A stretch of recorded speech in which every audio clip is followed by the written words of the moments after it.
Philosophers talk to our times, we citizens of dystopia. And what do we say of history in dystopia? It's one of those curious things. We all know that history and dystopia, the reworking of history endlessly, the restitching it, is caught up with every dystopia. Does this dystopia forget the past? Does it endlessly rework it? Maybe. I think actually it personalizes it to a point of obscenity and turns conflict into the legacy of centuries and so hides the misery of today. Let me explain. First of all, the background theory, of course, is Foucault. One of the points of Foucault is that although we might understand things in terms of history, they're actually always about the politics of today. Oppression in Africa is not created because in 1880, unscrupulous governments petitioned the continent. Oh, that endlessly impoverished it. I'm not justifying it. But the poverty is created by the way the policies of today's imperialists, legacy of imperialism, just capitalists, if you like, use their money to fund war in Africa, to support those governments that will support them, to keep the share price up, and the rest. It's created by the modern ruin, not by an ancient ruin, and by something that we do and do again.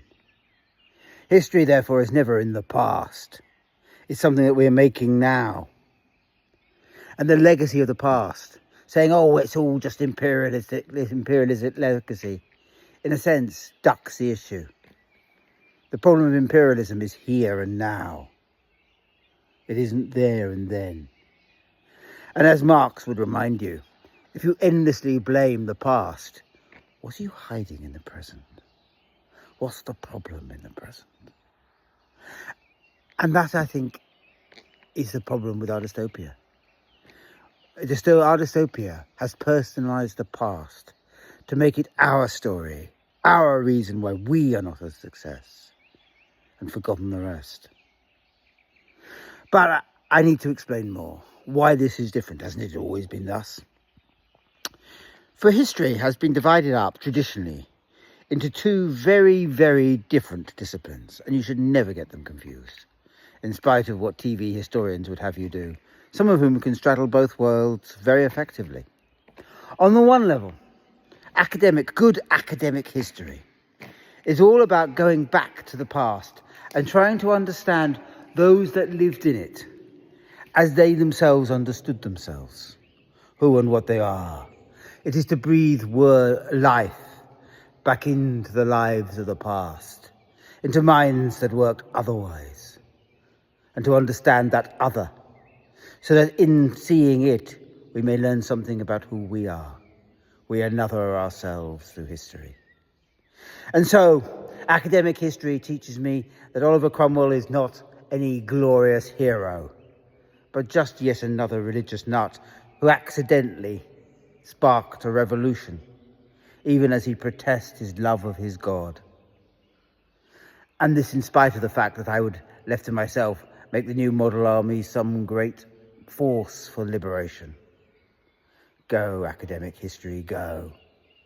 Or academic history will go through the Industrial Revolution and show that how we remember it was not how it was at all.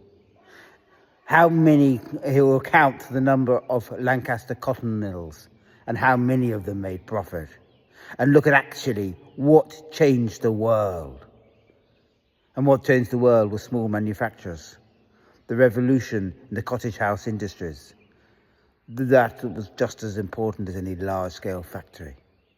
And then it will go back and understand where that concept, the concept of the factory winning out over what actually was very important at the time, came from, and why and how. So that in knowing that, you can rethink how you understand what it is to be part of an industrial society.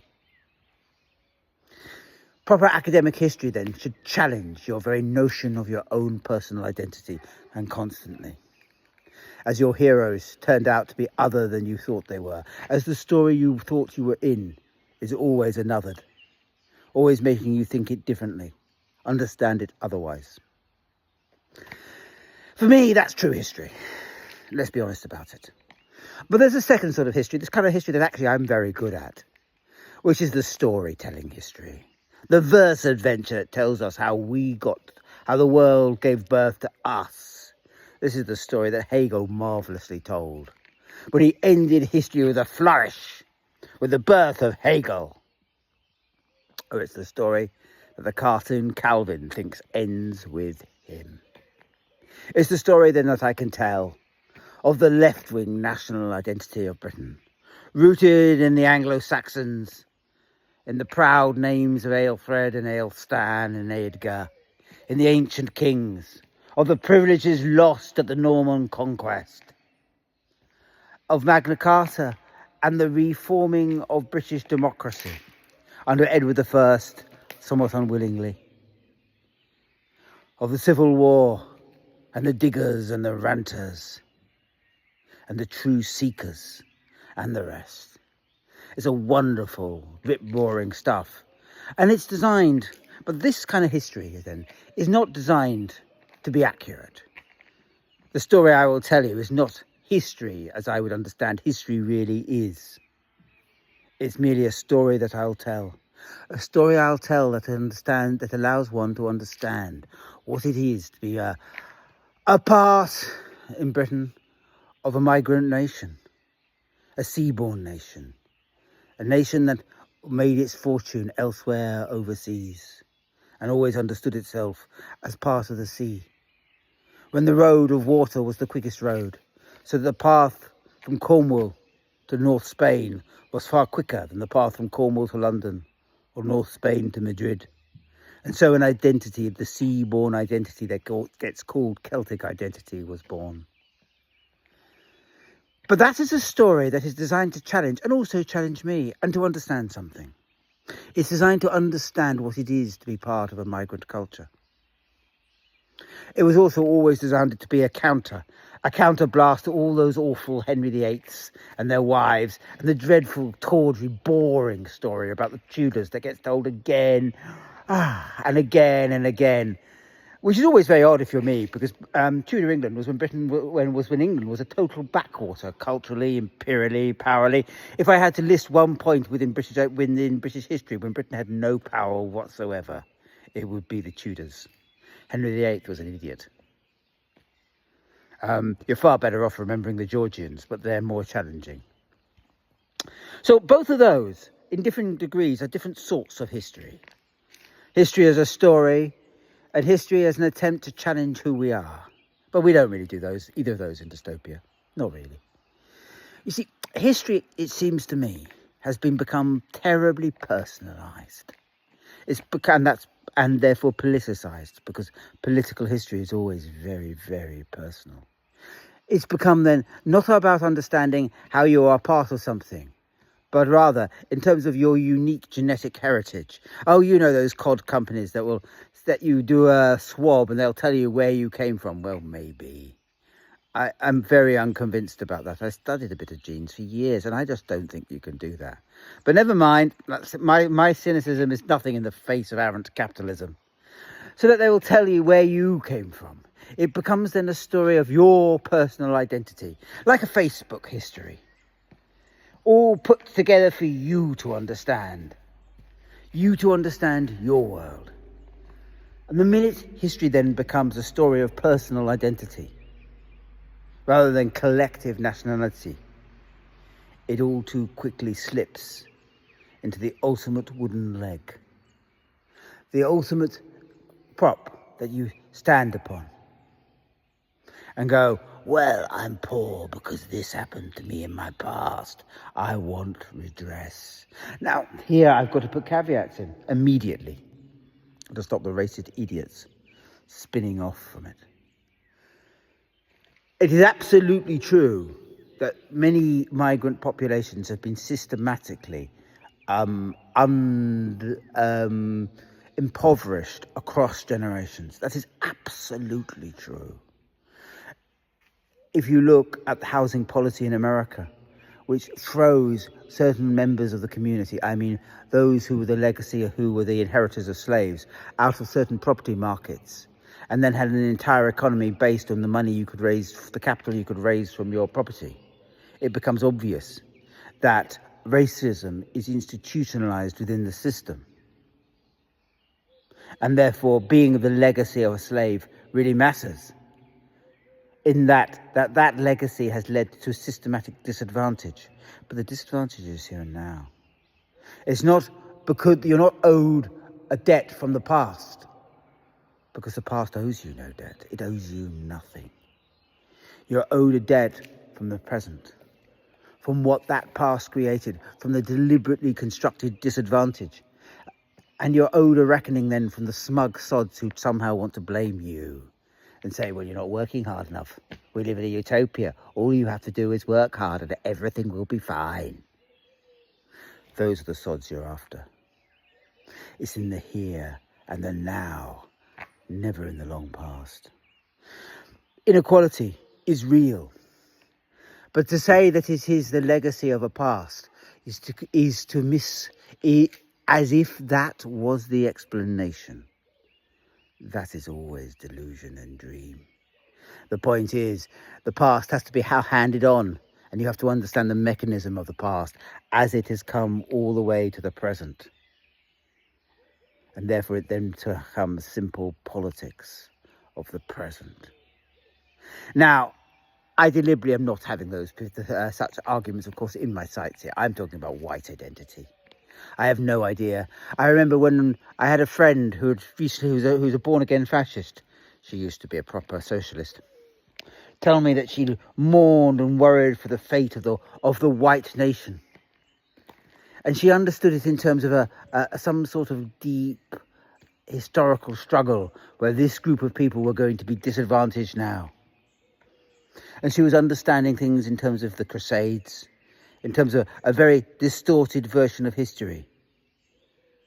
And what she was actually describing was how the world was unfair to a certain particular group that she lived in, which is by no means all the white. It is a one particular set of the disadvantaged who are highly skilled members of the old working class, who have been systematically marginalised and assumed to vote in certain ways, and assumed to be therefore negligible in terms of overall political debate. And that is a debate that can be made. It's a debate of the here and the now. She was never totally wrong in what she noticed, but her use of history was always cod. It was always designed to tell a story about her own oppression as if it was somehow the legacy of the past.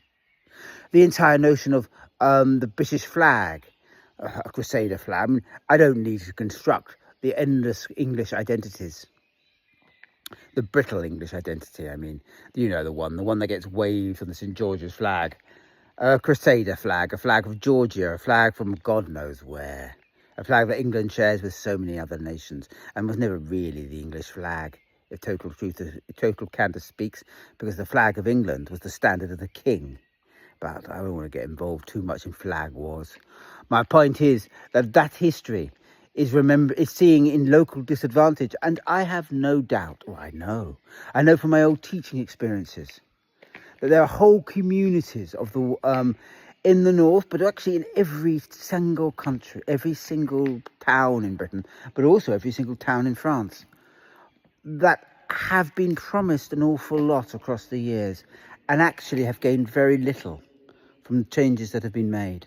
And they genuinely have gained relatively little, and feel themselves therefore to be totally marginalised by the wider society, because it's the way they understand, and therefore are looking back in history to understand why that matters, who are responsible, where they can find the story who they can blame.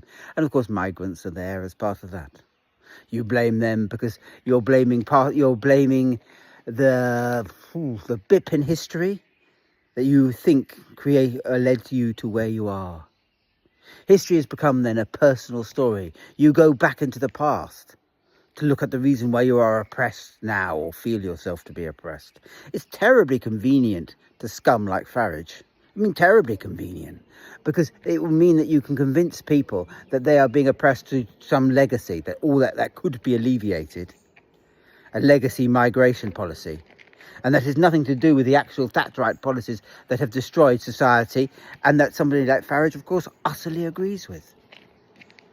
It so suits huge elements of the ruling classes, the elite, I don't know what to call them really, the scummy classes anyway, to use history and use that personal story as a way to trap folk, to make them not see who and what they are.